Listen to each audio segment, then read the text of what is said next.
রাঙামাটি সৌন্দর্যের এক অপার লীলাভূমি।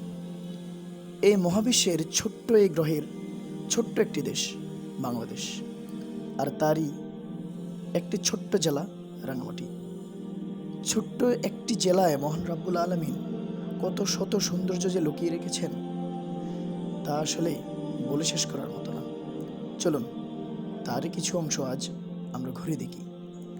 গন্তব্য ঝুলন্ত ব্রিজ ও কাপ্তাই লেক।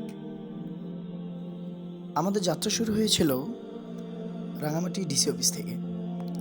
সেখান থেকে একটি সিএনজি নিয়ে আমরা রওনা করি ঝুলন্ত ব্রিজের উদ্দেশ্যে। স্থানীয়ভাবে ঝুলন্ত ব্রিজের ওই অংশটিকে পর্যটন বলা হয়। আপনি যখন রাঙামাটিতে আসবেন, ঝুলন্ত ব্রিজ অথবা পর্যটন বললেই আপনাকে সেখানে নিয়ে যাবে। একটা বিষয় একটু ভাবার বিষয়, সেটা হচ্ছে রাঙামাটিতে যাতায়াতের যে ভাড়া সেটা অন্যান্য শহরের তুলনায় একটু বেশি। আর বিশেষ করে তারা যদি বুঝতে পারে যে আপনারা ট্যুরিস্ট, সেক্ষেত্রে লোকাল যে ভাড়া তার চেয়ে তারা একটু বেশিই নেয়। আমাদের ক্ষেত্রেও সেটার ব্যতিক্রম হয়নি। রাঙামাটির ছোট্ট এই শহরটিকে দেখতে দেখতে আমরা চলে যাই ঝুলন্ত ব্রিজের দিকে। আমরা মোটামুটি কাছাকাছি পৌঁছে যাই। যেতে যেতে আমরা লেকের শুকনো অংশগুলো আমরা দেখতে থাকি। আসলে আমরা যে মৌসুমে গিয়েছিলাম, অর্থাৎ গত বছরের মে মাসে, ঠিক এই সময়টাতে এটা শুষ্ক মৌসুম থাকে, যার কারণে লেকে পানি খুবই কম থাকে। আর আপনারা জানেন যে ঝুলন্ত ব্রিজটা কাপ্তাই লেকের উপরেই স্থাপিত। কি সুন্দর লিচু দেখছেন। দেখতে দেখতে আমরা চলে এসেছি।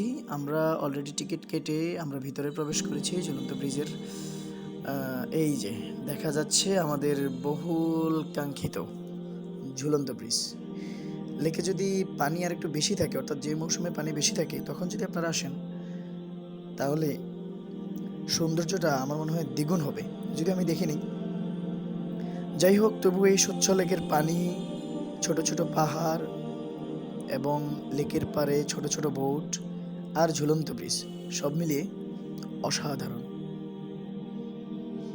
দেখতে থাকুন কাপ্তাই লেকের সৌন্দর্য আর সেই বিখ্যাত ঝুলন্ত ব্রিজ।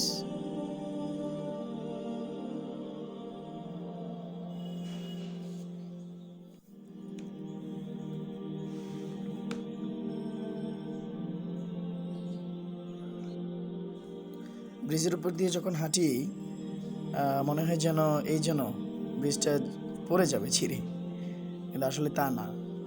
যাই হোক, দেখুন লেকের সৌন্দর্য। এত বড় লেক, বাংলাদেশের সবচেয়ে বৃহত্তর লেক কাপ্তাই লেক। তবে হ্যাঁ, একটা কথা না বললেই নয় যে এটা কিন্তু রাঙামাটি শহরের অংশ। এই লেকের এই অংশটা শহরের আশপাশের অংশ। মূল কাপ্তাই লেকটা কাপ্তাই উপজেলায়, এবং সেখানে যদি আপনারা যান, সেখানে আপনারা জলবিদ্যুৎ কেন্দ্রটাও দেখতে পাবেন। বর্ষা মৌসুমে পানি একেবারে টইটুম্বুর করে। আমরা যে শুকনো মৌসুমে যাওয়ার কারণে মূলত আমরা এই সৌন্দর্যটা দেখতে পারিনি। আমি গিয়েছিলাম রমজানে, যার কারণে এখানে একেবারে এই সময়টাতে পর্যটক শূন্য। তার কারণ হচ্ছে এত বেশি গরম পড়ছিল যে এই গরমের মধ্যে রোজা রেখে আসলে কেউই আসবে না। তো আমার আবার নির্জনতা ভালো লাগে। আমি প্রকৃতিটাকে একেবারে একাকিত্বের সাথে আমি উপভোগ করতে চাই, যার কারণে আমার একটুও খারাপ লাগেনি। যদিও রোজা রাখার কারণে একটু কষ্ট হয়েছে, কিন্তু সত্যিকার অর্থে এনজয় করার যে জায়গা, সেখান থেকে আমার খারাপ লাগেনি। দূর থেকে আরও অনেক বেশি সুন্দর দেখায় ঝুলন্ত ব্রিজকে।